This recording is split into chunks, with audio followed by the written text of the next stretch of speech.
Class 7th. This is the second video of chapter number 11, Kauravas and Pandavas. हम अपना chapter आगे continue करते हैं. हमने लास्ट चैप्टर में पढ़ा था, लास्ट वीडियो में पढ़ा था कि जो उनके गुरुदेव हैं, मतलब जो गुरु हैं उनके, उन्होंने सबसे पहले युधिष्ठिर को चांस दिया. उनसे पूछा क्वेश्चन कि तुम्हें उस पेड़ पर क्या दिख रहा है, और उनका रिप्लाई सुनकर उन्होंने उसको वापस भेज दिया. उसके बाद उन्होंने दुर्योधन को कॉल किया, उन्होंने दुर्योधन को बुलाया, उनसे सेम क्वेश्चन किया और उन्होंने उनका रिप्लाई सुन के उनको भी वापस भेज दिया. उन दोनों में से किसी को भी चांस नहीं दिया शूट करने का. अब नेक्स्ट किसकी टर्न थी? भीम. ठीक है, भीम से भी उन्होंने नेक्स्ट वही क्वेश्चन किया. Now was Bheem's turn. Guruji asked him same question, और भीम से भी सेम क्वेश्चन किया. Bheem said I am seeing a big tree there. Bheem ने बोला कि मुझे वहाँ पर बहुत बड़ा पेड़ दिख रहा है. Guruji called all the princes one by one and asked everyone of them same question. Guruji ने सारे प्रिंसेस को एक एक करके बुलाया और सबसे सेम क्वेश्चन पूछा. All the princes said that they told their fellow prince the bird the guru Dronacharya did not give them any chance to shoot and sent back to seek their places. अब उन्होंने सबको बुलाया और सबके answer सुन के उनको निराशा ही हुई, और उन्होंने क्या किया, सबको वापस भेज दिया और यही कहा कि जाकर अपनी सीट पर वापस बैठ जाओ. उन्होंने किसी को भी चांस नहीं दिया उसको, उस बर्ड को शूट करने के लिए. अब एट लास्ट, अब लास्ट में कौन आता है? वो अर्जुन को बुलाते हैं लास्ट में. Guruji asked him also the same question. अब गुरुजी ने भी उनसे सेम क्वेश्चन किया. अर्जुन ने रिप्लाई किया, Guruji I am seeing the bird's eye only and nothing else.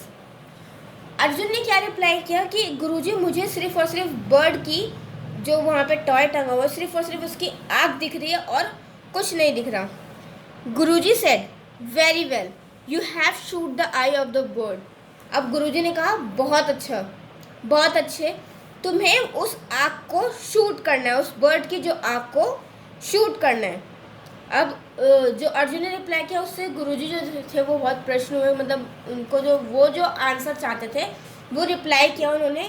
ठीक है, अब उन्होंने कहा कि ठीक है, तुम बहुत अच्छे, शाबाश, उस बर्ड की आँख पर तुम शूट करो. And then Guruji ordered him to shoot the arrow. अब गुरुजी ने उनको ऑर्डर दिया कि एरो शूट करो. Arjun's arrow pressed the eye of the toy bird. अब अर्जुन का जो एरो था, जो तीर था, वो सीधे कहाँ जाके लगा? टॉय बर्ड की आँख पर. Arjun become the most expert Bowman of his age. Arjun सबसे अच्छा और सबसे एक्सपर्ट बोमैन, मतलब तीरंदाज जिसको बोलते हैं, वो बन गया अपनी एज में, उस एज में. Arjun greatest quality in an archery was due to his concentration of mind. और ये किस वजह से हुआ? सिर्फ और सिर्फ उनके कंसंट्रेशन, मतलब कि सिर्फ उनका कंसंट्रेशन कहाँ था. देखो, सब लोगों को क्या क्या दिखा? गुरुजी ने बुलाया, किसी को पेड़ दिखा, किसी को पत्ते दिखे, किसी को बर्ड दिखा, और किसी को मतलब अलग अलग चीज़ें दिखी, बट किसी के कंसंट्रेशन उस बर्ड की आँख पे नहीं गया. मतलब किसका गया? अर्जुन का. और उनकी कंसंट्रेशन, उनके माइंड के कंसंट्रेशन की वजह से उन्होंने वो शूट भी किया और वो कामयाब भी हुए. ठीक है, और अपनी एज के सबसे बेस्ट क्या बने? वो तीरंदाज. ठीक है क्लास, तो अपना कंसंट्रेशन, हमें अपना फोकस किसी एक चीज़ पे रखना चाहिए, तभी हम अपना जो गोल है लाइफ में उसको सक्सेस कर पाएंगे. ओके, आपका चैप्टर यहाँ पे फिनिश होता है.